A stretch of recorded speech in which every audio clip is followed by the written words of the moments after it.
मैं आप लोगों को रिवाइज करवा देता हूँ। देखो मैंने आपको कहा था कि जो टैक्स की रेट्स हैं वो आपको यूट्यूब चैनल पे मिल जाएगी। इवन जो कल की क्लास है रेजिडेंशियल स्टेटस वो भी आपको यूट्यूब चैनल पे मिल जाएगी, केसीसी वाले यूट्यूब चैनल पे। ठीक है, डलवा दी है मैंने। आज अपन क्वेश्चन कर लेते हैं जो कल हमने समझा, ताकि हम थोड़ा सा और क्लियर होए। कल मैंने आप लोगों को दो सेक्शन समझा दिए थे, सेक्शन 6.1 और सेक्शन 6.6।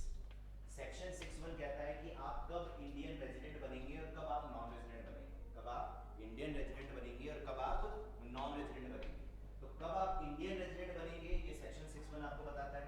तो जहाँ पर अपन ने चार कंडीशंस पढ़ी थी, आप चारों कंडीशन में से किसी एक कंडीशन में फॉल होंगे और उस हिसाब से आप इंडियन रेजिडेंट बनेंगे। उसमें जो पहली कंडीशन थी वो क्रू मेंबर के लिए थी।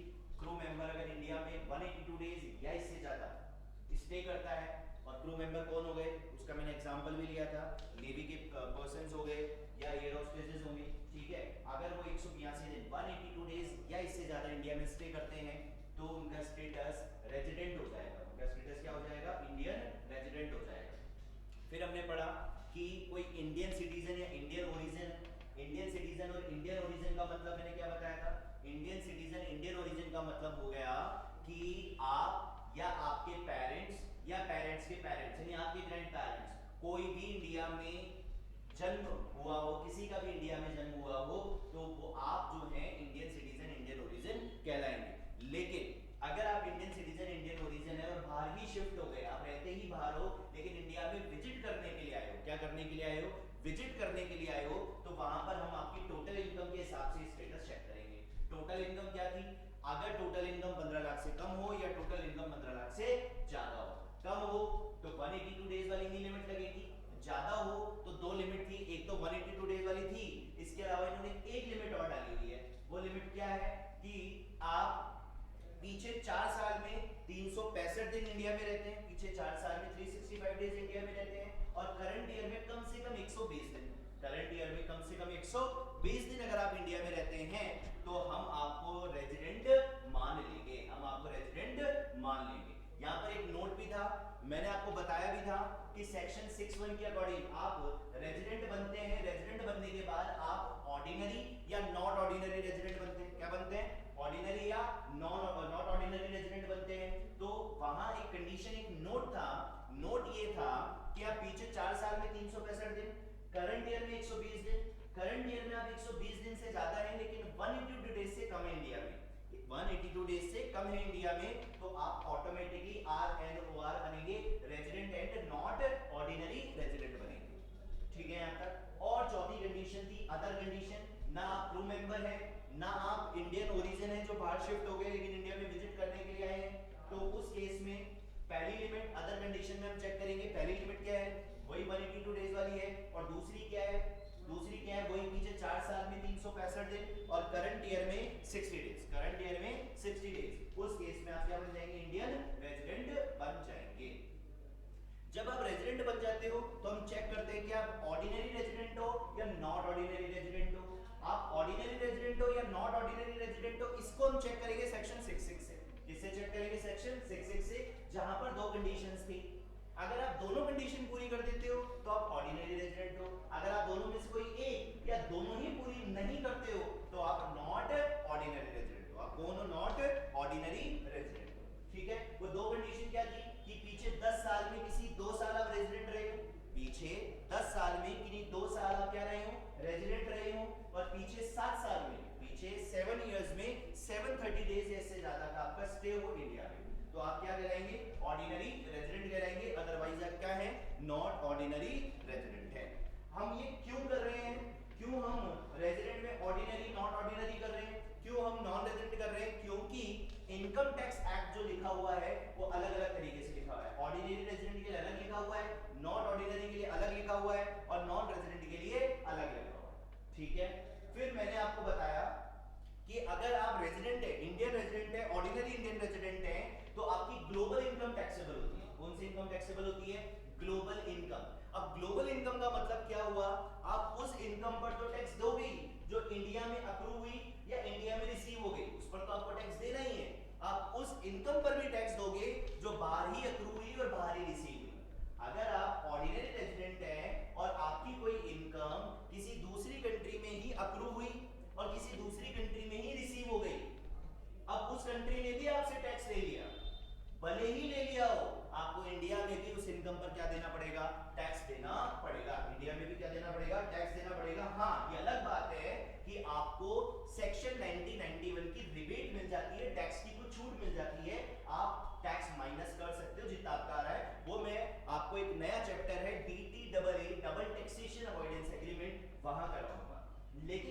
समझने की बात है वो ये है कि ऑर्डिनरी रेजिडेंट जो होगा वो ग्लोबल इनकम पर टैक्स देगा।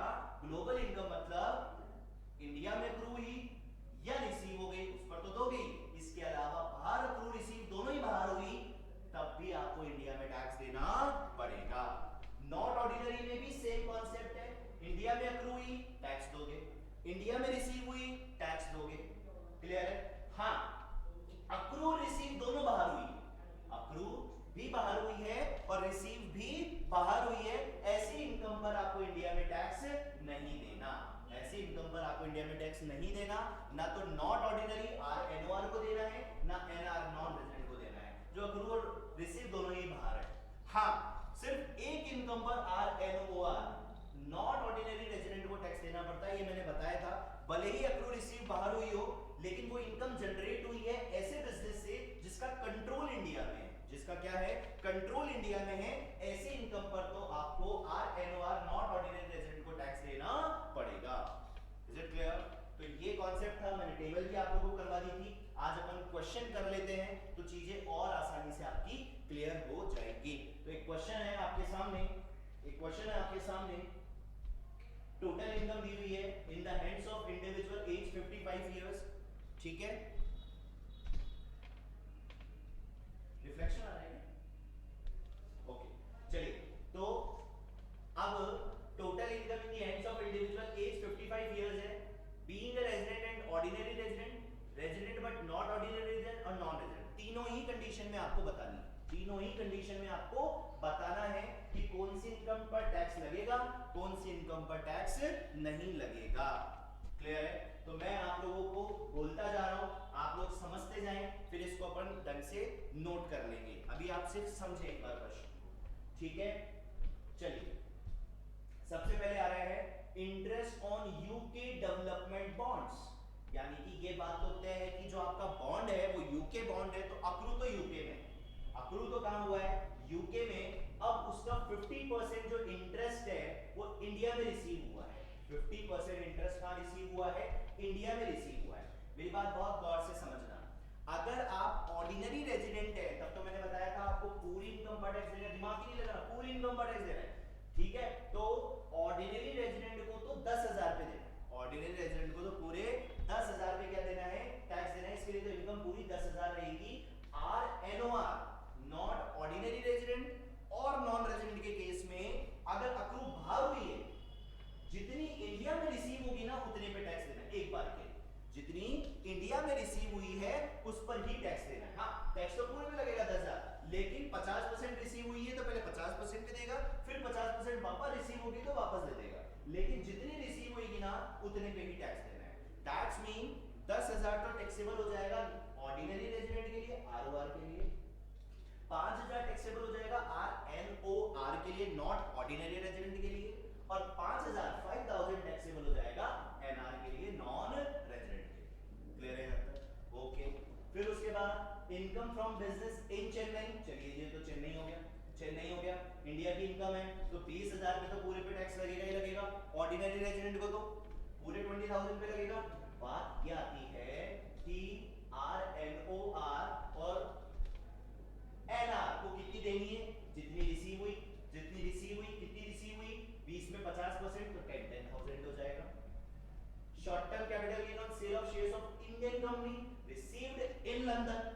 अब अक्रू इंडिया में हुई है, रिसीव बाहर है, रिसीव बाहर है, तो अक्रू इंडिया में हो गई, अक्रू इंडिया में हो गई।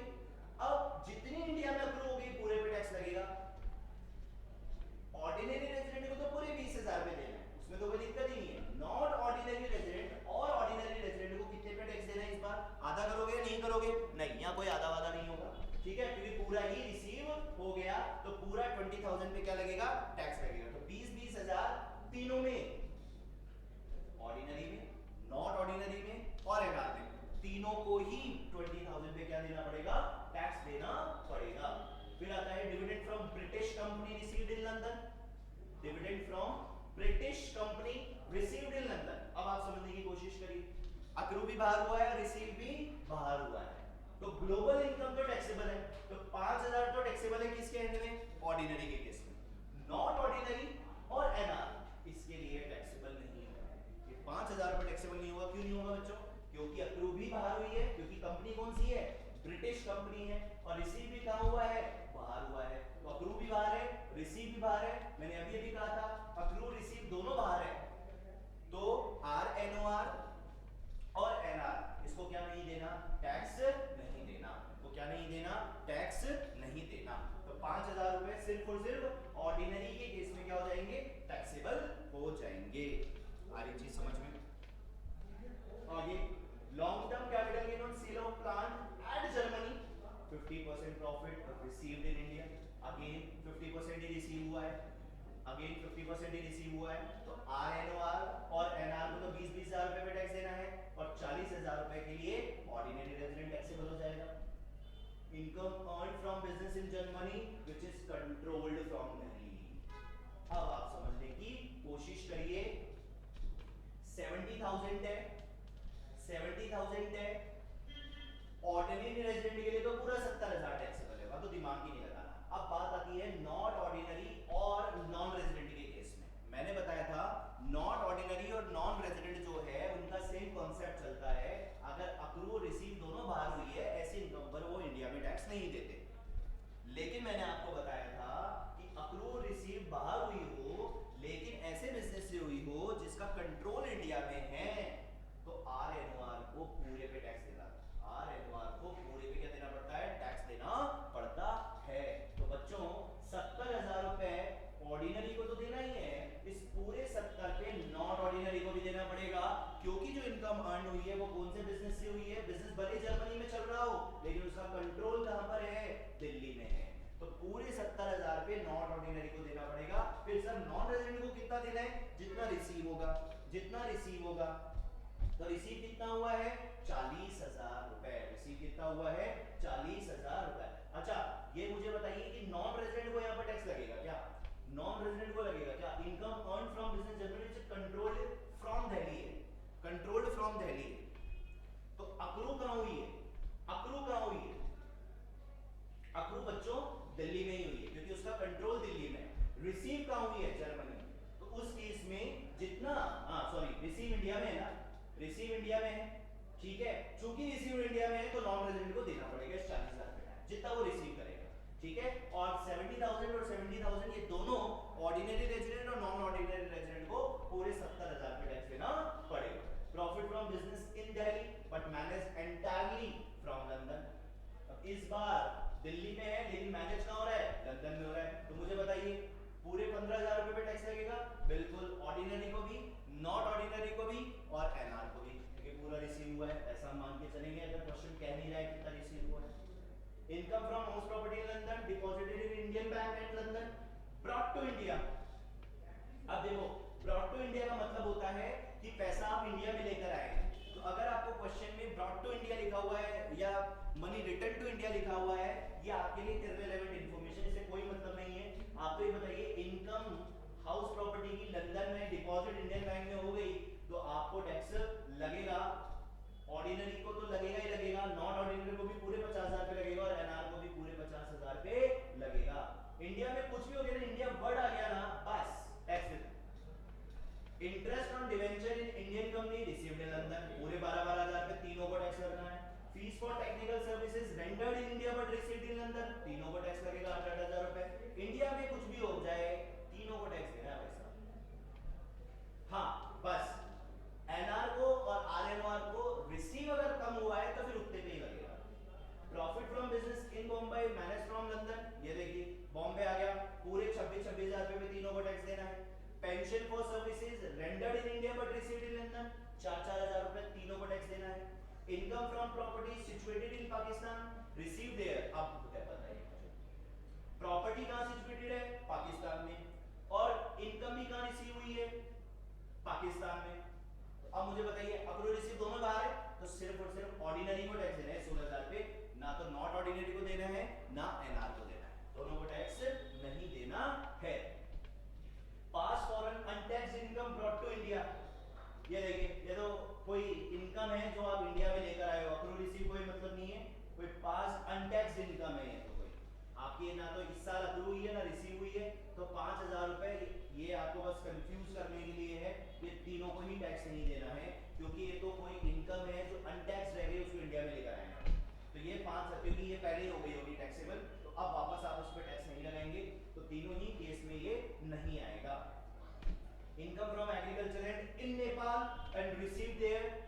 आगे देखिए, एंड ब्रॉट टू इंडिया, कोई मतलब नहीं, इररिलेवेंट है, पढ़ना ही नहीं है इस पॉइंट को। तो आप तो बस इतना सा बताइए कि एग्रीकल्चर एंड नेपाल में है और रिसीव भी बाहर हुआ है, अप्रूव रिसीव दोनों बाहर है। तो 18,000 रुपए पे ऑर्डिनरी को तो देना है, ऑर्डिनरी को तो हर जगह देना है, ठीक है ना। हाँ, नॉन ऑर्डिनरी को नहीं देना और ना नॉन रेजिडेंट को देना है। Income from profession in Kenya which was set up in India, ये लीजिए इंडिया वर्ड आ गया। तो अब क्या करें, बिल्कुल 5-5 हजार पे तीनों को टैक्स देना है। Gift received on the occasion of wedding, wedding occasion पे अगर गिफ्ट रिसीव हुआ है, तो ये तो आप पढ़कर भी आ रहे हैं सेक्शन 56 सबसेक्शन 2 क्लॉज 10 में, कि गिफ्ट जो होता है अगर आप रिलेटिव से रिसीव करते हैं तो टैक्स फ्री होता है, on the occasion of marriage receive करते हैं तो भी टैक्स फ्री होता है। तो ये तो टैक्स फ्री है, तो तीनों के लिए ही टैक्स फ्री रहेगा। Interest on saving bank, state bank of India हो गया, तीनों के लिए टैक्सेबल है 12-12 हजार रुपए। Income from business in Russia, controlled from Russia, तो अब मुझे बताइए अप्रूव रिसीव दोनों बाहर है, तो 20,000 पे टैक्स सिर्फ और सिर्फ कौन देगा, ऑर्डिनरी देगा, ना नॉट ऑर्डिनरी देगा, ना नॉन रेजिडेंट देगा। डिविडेंड फ्रॉम रिलायंस पेट्रोलियम, तीनों को टैक्स देना है 5-5 हजार पे। Agriculture income from land in Rajasthan, ये तो एग्रीकल्चर इनकम इन इंडिया हो गया, तो एग्रीकल्चर इनकम इन इंडिया तो क्या होता है, टैक्स फ्री होता है। तो ऑर्डिनरी के लिए भी वो टैक्स फ्री रहेगा, नॉट ऑर्डिनरी के लिए भी और नॉन रेजिडेंट के लिए भी। कॉन्सेप्ट समझना है, थोड़ा सा आपको चीजें समझनी पड़ेगी। इसमें अप्रूव का हुआ, रिसीव का हुआ, इसको थोड़ा सा आपको अंडरस्टैंड करना पड़ेगा। इसको क्या करना पड़ेगा, थोड़ा सा अंडरस्टैंड करना पड़ेगा, उसी हिसाब से आपकी चीजें मैनेज होगी। तो एक बार के लिए ये वापस पढ़ लो, वापस पढ़ लो, ठीक है। फिर इसका अपन क्वेश्चन जो है कर लेंगे। मैं चाहूँ तो मैं सॉल्यूशन जो है वो साथ में अटैच कर दूंगा, इस क्वेश्चन का साथ में ही अटैच कर दूंगा। आज की क्लास भी मैं यूट्यूब पे डलवा दूंगा, आज की क्लास भी मैं यूट्यूब पे डलवा दूंगा, तो आपको आज की क्लास भी यूट्यूब पे ही मिल जाएगी, ठीक है। तो साथ में अटैच करवा दूंगा, तो आप लोग जो है इस क्वेश्चन को वापस से पढ़ लें, वापस से सुन लें, उस हिसाब से इसको कर लें, ठीक है। फिर एक क्वेश्चन और है आपके सामने, इसका तो सॉल्यूशन भी मैंने दिया हुआ है। अगर आपने ये बहुत अच्छे से समझ लिया तो ये क्वेश्चन तो आपको बहुत इजीली हो जाएगा। तो इस क्वेश्चन को करते हैं, please read out again that question, ठीक है। I am coming in 2 minutes. करिए इसको एक बार वापस पढ़िए।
हाँ भाई, ये वाला क्वेश्चन और देख लेते हैं बच्चों एक बार, है ना।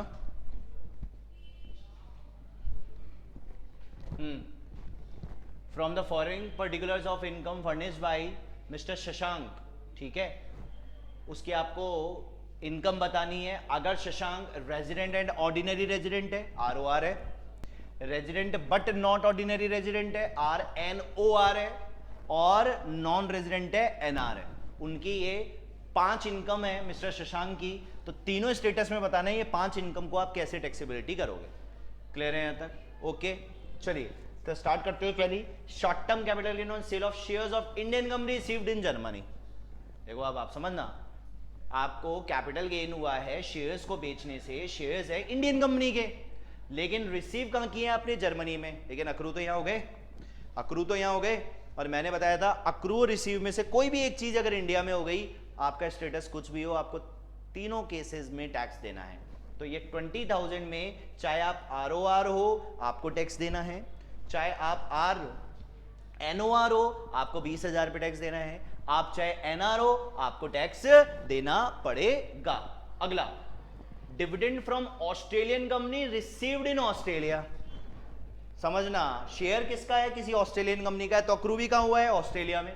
और रिसीव कहां हुआ है? ऑस्ट्रेलिया में। तो accrue receive both outside India, both outside India. लेकिन अगर आप ऑर्डिनरी हैं उस केस में तो आपको ग्लोबल इनकम पर टैक्स देना है। बाहर अक्रू हुई हो, रिसीव हुई हो तो भी इंडिया में टैक्स देना है। तो 12,000 रुपए तो ROR की केस में तो ऐड होंगे, लेकिन RNOR और NR इनका सेम ही चलता है, सिर्फ वो एक बिजनेस इनकम को छोड़कर।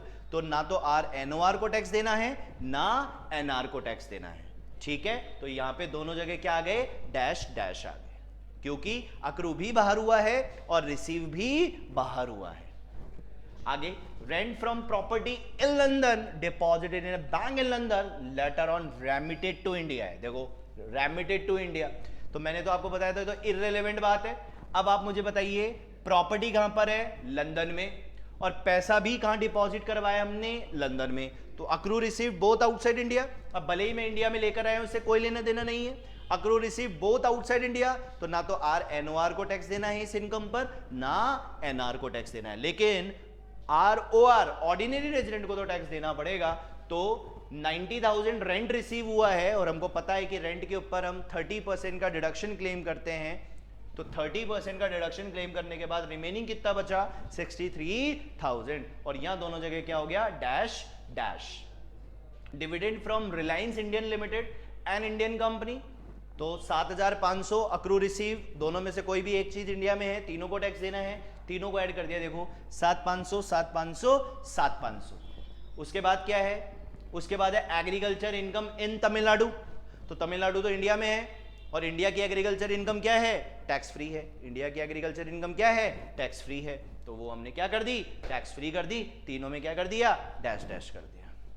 तो चीजों को आपको समझना पड़ेगा बच्चों, कि किस तरह से अक्रू हो रही है, किस तरह से रिसीव हो रही है। अक्रू रिसीव दोनों बाहर है, तो बस आप ROR को टैक्सेबल कर देना, ना NOR को टैक्सेबल करना, ना NR को टैक्सेबल करना, ठीक है। एक बार आप पढ़ लीजिए इस क्वेश्चन को वापस से।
ठीक है ना।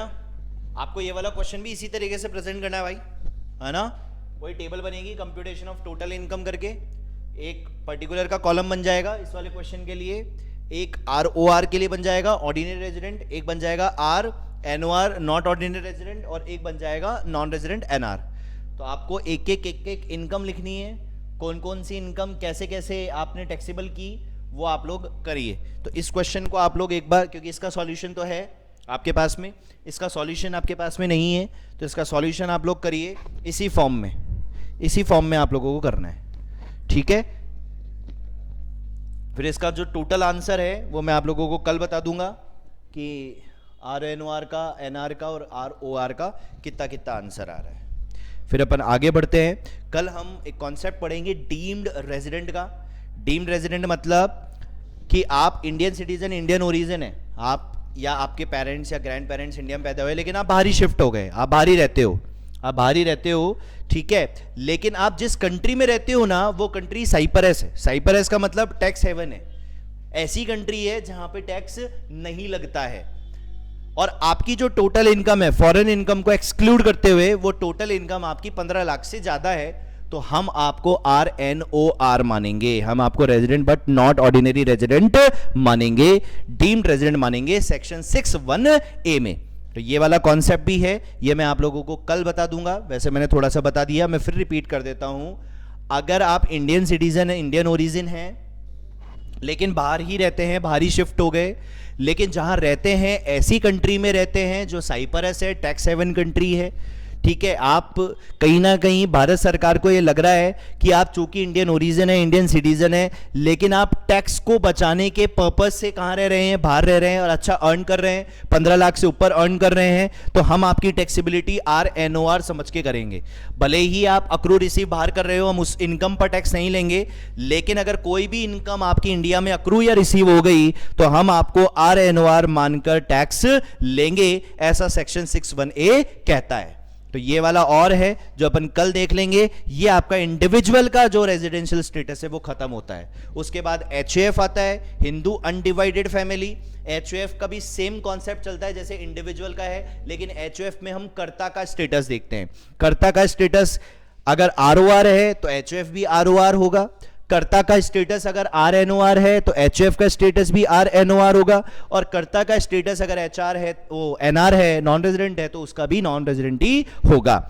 पार्टनरशिप फर्म का, वहां पे पार्टनरशिप फर्म और कंपनी में ऑर्डिनरी नॉट ऑर्डिनरी नहीं होता। पार्टनरशिप फर्म और कंपनी में या तो आप रेजिडेंट होते हो या नॉन रेजिडेंट होते हो।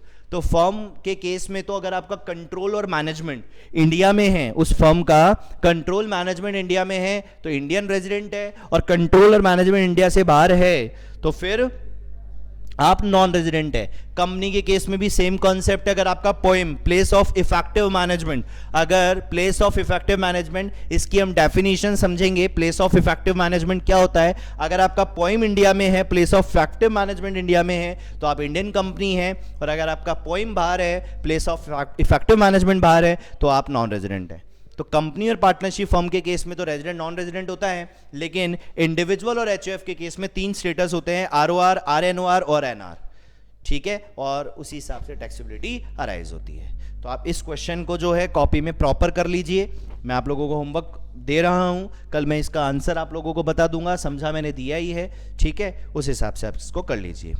कल मिलते हैं बच्चों, थैंक यू, बाय बाय।